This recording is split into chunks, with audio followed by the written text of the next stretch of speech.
Wealthy people, first they get into stocks, then they start a business, and then they get real estate. Owning a stock is owning a percentage of a great business. The people who aren't wealthy is because they don't own nothing. You only have your money sitting in cash. If your money is just sitting in cash, realistically, you're becoming poorer every day. The key to wealth is through ownership. At about 9 or 10, I saw my moms get shot in front of my face. My early years were surrounded with violence. I saw my mama selling drugs. I saw my mama robbing. I saw my moms get robbed. I saw her get shot, and then she later on went to prison, right? So I saw that early. At 14, my mom was in prison and I lost my grandmother, which was who I was living with at the time. 14, I'm homeless. I'm just on survival mode. Like the world, I just want to get to the next day. I want to make as much money as I can selling crack. So at 16, I go to prison for attempted murder on robbery. But in prison, I had a fight with two of my homies. In prison, we fight for like 4 hours. Jeez. Back to back, I'm just fighting one after another one. Like we just fighting. And I go to solitary confinement. And at this time, all these parish prisons is considered like one of the worst parish prisons in the United States of America, right? And I go to the cell and I meet this white guy. That was the turning point of my life. He was like, man, listen, man, there's a game that's being played and you're playing a game that you can't win. For a minute, I just started thinking about the people who I knew that was in the streets. Everybody lost, everybody suffered the same fate. He has on a red and white band at the time. The red and white band means you're in federal custody. The first 3 things was he said, listen, man, wealthy people do 3 things, man. They stop trading time for money. They make their money work for them. And they give as much value to people as they can. And we got a little deeper into that. He said, the reason why you give people so much value is because if you give them so much value, they'll never leave you, and they'll always be there for you, and you will never need for anything as long as you give wealth and value to people. And so I learned that as I got older. That part really didn't make sense to me at the time, but the money working for you part, and I was like, how do you make your money work for you? Again, all I know is how to go get money. That's all I know. So later on in that, he says, wealthy people do 3 things. So we in the cell for about 45 days. Every conversation with him about money and transition was always wealthy people do. So he says, wealthy people, first they get into stocks, then they start a business, and then they get real estate. So when people ask me, how did I get into stocks? It's because I follow that rule. And so my rest of my time in prison, I wanted to be that. I wanted to be a part of that wealthy conversation. And so what happened to me was it started reminding me of being in the streets. Everything about it. And I heard this term one time that said, the real gangsters are on Wall Street. The real gangsters are in the government. And I was like, damn. The reason why people think wealthy people or people with money are sinister is because that's what you kind of taught in the hood. Like you kind of taught like the people who really have money, like they did some wicked shit to get it. They did some backstabbing, cut, get it, and you'll never get that, right? And so that same mentality now happens on a lower level, right? The hustling, the dope dealing. So now you think like, yo, I gotta just do sinister shit to get money. And then the people who are successful in the drug game, they're looking at the people at the top like, damn, I wanna be that. But the people at the bottom will never get a taste of that. And so now we just kind of living off ambition. And so now the people who are in the middle who working, they're like, oh, them people with money, they all crooks. Because being at the bottom teaches you to envy people at the top. It just happens. It's something that brews down there, right? It's kind of like when you cook, I don't know if you had gumbo before, right? But it's kind of when you cook food, right? The base goes to the bottom. And so most people live in that bottom, never knowing how they'll get up there, right? I remember, so when I was working in the inner cities, I remember having this moment where I was like, wait a second, this is not an intelligence problem. Intelligence is evenly distributed. Like I remember saying to my wife, the next Elon Musk is gonna be found somewhere in Compton. The problem is, he doesn't believe in himself. And so he's not gonna do anything. And so I became obsessed with this idea that generational poverty is not about money, it's about mindset. Now, it will manifest as money, but it is that. So I remember I had one kid come to me, and I was the first person that told him, you can be successful. Like, what the why do you not think you can be successful? It didn't even make sense to me. And he was like, well, my mom always told me that the world didn't want to see people that look like me succeed. And I was like, I'm sorry, what? I'm like, even if your mom had good intentions, that is the worst advice ever, because if you think you can't be successful, that will govern the way that you move, right? So Kobe Bryant, people that have listened to me for a while have heard this quote 1,000 times, but boos don't block dunks. The world can hate you all they want, but if you're good enough, think about this. The best basketball players in the world were paid millions of dollars to stop Kobe Bryant from scoring, and the scored 81 points in a single game. 81 points. When you've got 5 people paid millions of dollars actively trying to stop you, and they can't because you've gotten that good. That to me is the game of money. People can not want you to succeed all they want, but if you out-invest them, they can't stop you. So if people are not encouraging you to read, you're not going to read. What happens is now, no one now believes that it's possible. Once you keep passing that down, you start accepting the lower level.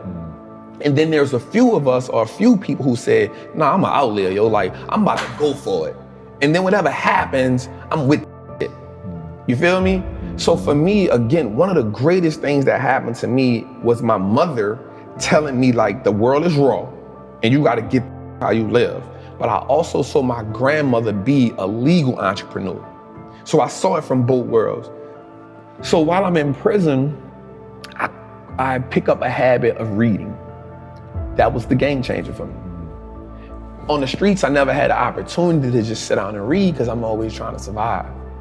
In prison, there was no longer a survivor mode there. I started hustling in prison. So I was working in the laundry. And so your clothes don't really get clean. So I found a hustle like, yo, I'll wash your clothes when we do it, but it's $5 or $25 a month. So that gave me a whole another set of money. And then I started being like a numbers dude. How Vegas have the numbers, the betting, I became a numbers guy. So I used to get up in the mornings and watch CNBC. So mind you, people in prison, they love to watch The Young and the Restless. And so I would have to get up before them to watch like Squawk Box, Jim Cramer. And I'd just be like, damn, these motherfuckers get all this money and they not risking their life. Something gotta change for me. Like something gotta change. And so I just started listening to them every day and I started comparing it to the streets. A good business is just like a good hustler. A good business has great product. They have great clientele. A great hustler has a great product. He has consistent clientele. A good business on the stock market has what's called a moat, a competitive edge that keeps his competitors away. A good hustler on the street is gonna have that competitive edge where they be like, nah, yo, I ain't rocking with you. I'm gonna just wait till Trap come back, right? So there's the competitive edge. A good business has a good branding moat, meaning my name is good, right? So a good hustler on the street, yo, Trap got that blue magic. I'm good on you. Like if I can't get Trap, I'm gonna just go try. But Trap got that blue magic, that's what I'm rocking with. Branding mode, right? That's it. A great business on the stock market has more assets, more liquidity than debt. A good hustler on the street is, if you don't learn how to fund your business, if you're operating where all you have is re-up money, you're not gonna last long.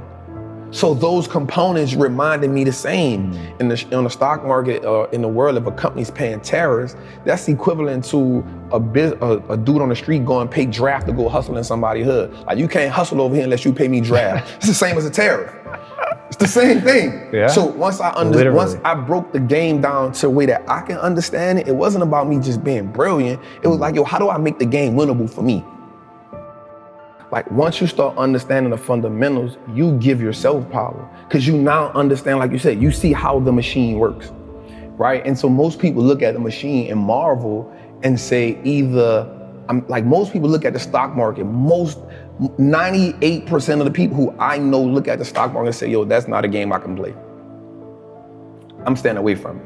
And so the way it's set up is, the world is set up, well, listen, cool, I don't even want you to play. Just give me your money, I'll play it for you. Right. So when we look at like banks, like we understand that banks don't necessarily work in our favor, right? So banks only give us 0.05% interest on the money we have there. Well, we can get 8% just by putting our money in an index fund. So why would I just sit my money in a bank and let the bank make all the money? Because all they're gonna do is invest the money for you. So they now operating as the plug.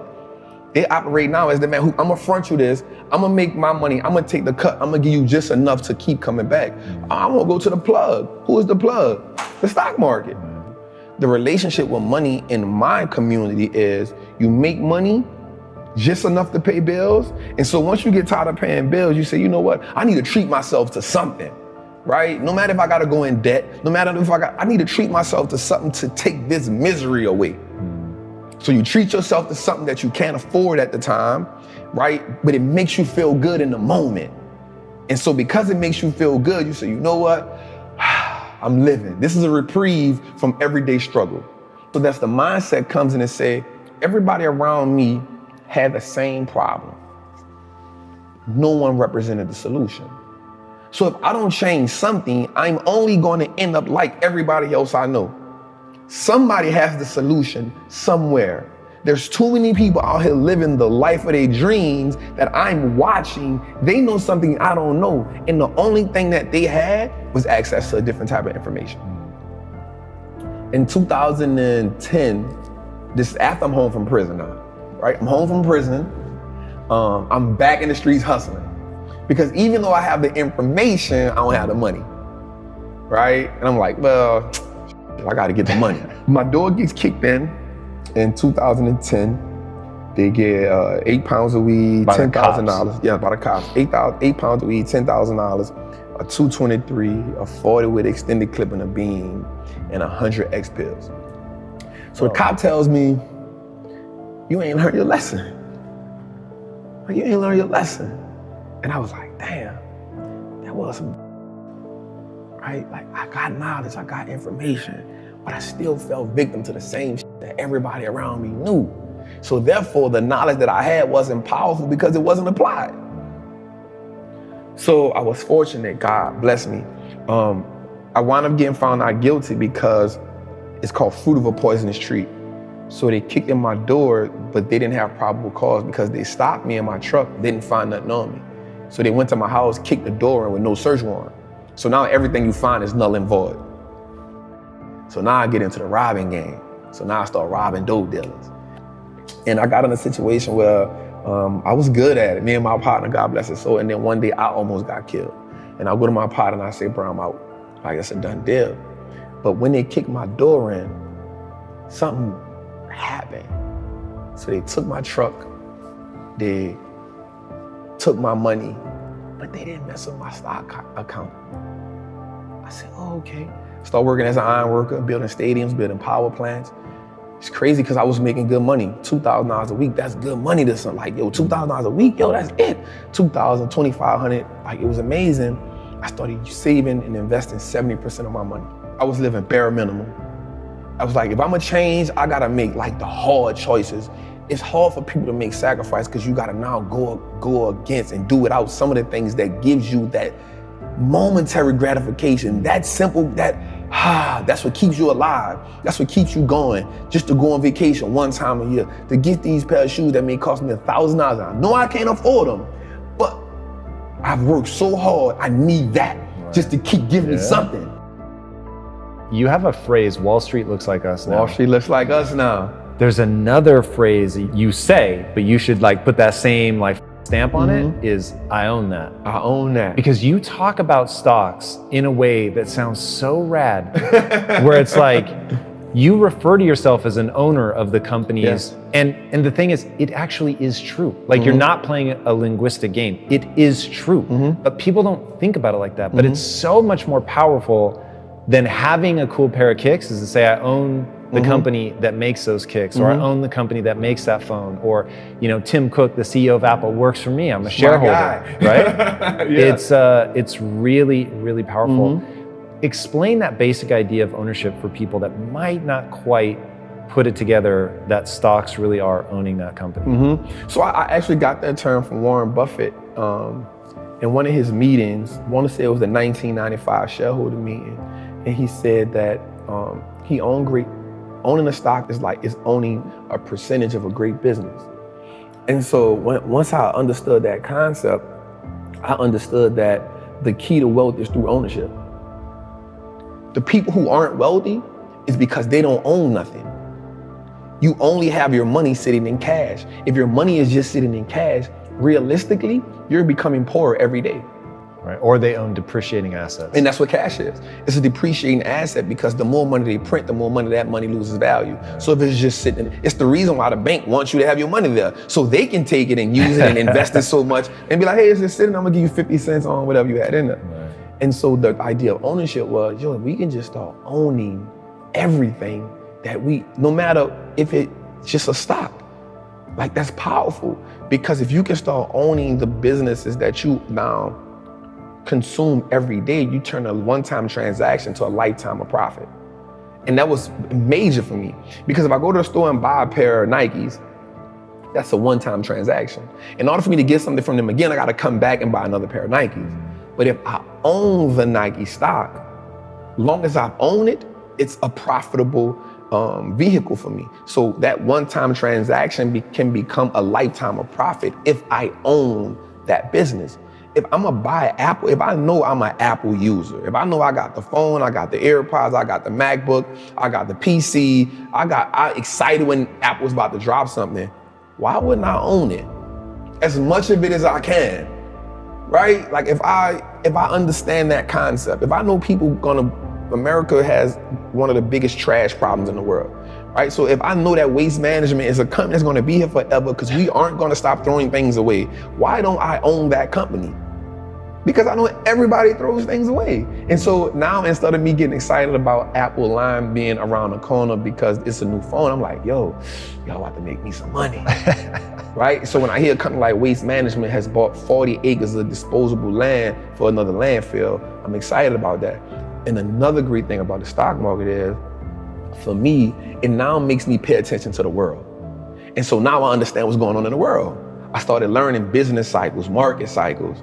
You know what I'm saying? Like, because now I can understand, yo, this is okay. Things are going out of business. Okay, we're in this cycle. Okay, people are hiring. Okay, we're in expansion cycle. And so now I took an economic class on my own without just understanding the world. And so you start understanding when something is happening in China. Okay, something happening in China, so I own Apple. Apple has 20% of their revenue in China. Okay, they might take a little hit right now. You know what I'm saying? So the stock market helped me start understanding how the world moves, the fundamentals. Knowledge is what gives us leverage in life. It's not about how strong you are. It's about what you can learn. And then how can you actively apply that? I have this acronym called FEAR, finally exiting average reality, right? And what happens is, until we can overcome the fear, some people actually fear success. Success comes with a lot, right? But until you can overcome that average reality that you're living in, no matter what you're on, once you become comfortable there, it becomes average. Anyone can live in average. Everyone can live in mediocrity, right? Then there's those outliers who consistently push themselves to go to the next level. And the thing about the human mind and the human body, it will go as far as you push it, as long as you believe in it. Like you said, the only belief that matters is, what do you believe you can do? I personally believe that there is nothing I cannot do. And for me, it's all about impact, purpose, fulfillment. Like, the money is a byproduct of everything else. That isn't my focus. My focus is I have a knowledge and information that I know that can change lives. Not just one life, not just like lives. And so the way that you change lives is by consistently learning, finding new ways to put that information out there, being able to open up, being able to be vulnerable, because people need to connect. People connect to knowledge in the way that they can see two things that help people: imagery and vocabulary. So for me, it's always about, how do I attain as much? It's always a challenge for me. How can I attain as much knowledge as I can, because I love learning, but then how do I take that and be able to now reciprocate it or give it to somebody who may not understand calculus or trigonometry, but if I can give it to them in this way, they can say, oh yeah, I got it. And there's more people that struggled in the world that has become successful. So struggle has to become a language that I struggle. So that's the language I'm great at. So if I can break down things into a struggle language, now I make it the game winnable for everybody. What do you say to people that don't think they have enough money to invest? So the important thing for me to tell them is start where you are. You build a house brick by brick. If we look back at our situation, you see you inherited that, whatever it is, that poverty. You inherited that mindset, that idea of scarcity, that idea that you don't have enough money. You inherited that. Building wealth becomes a revolutionary act. Because now you start saying, I'm gonna go against what I was taught, right? And so I said by starting with $25. If you can do $25 a month, that's cool. If you can do $25 a week, that's cool. Because what happens is, once you start understanding the power of how your money works, you'll start saying, yo, I don't need to do that because that's taken away from this. That 25 will now become $50. Guaranteed. That 50 will now become 100 because you're gonna start doing more with less. Invest in your first stock. It don't have to be a winner. It doesn't have to be a home run. It can be an AT&T stock that costs $26 right now. It may not be the best investment in the world, but you started, right? And the great thing about anything is you can't be great if you never go to practice. You can't hit 81 if you never get in the gym. So just get in the gym and then find somebody who can teach you. Be dedicated to understand the process. We have to understand the power in learning and being educated, man.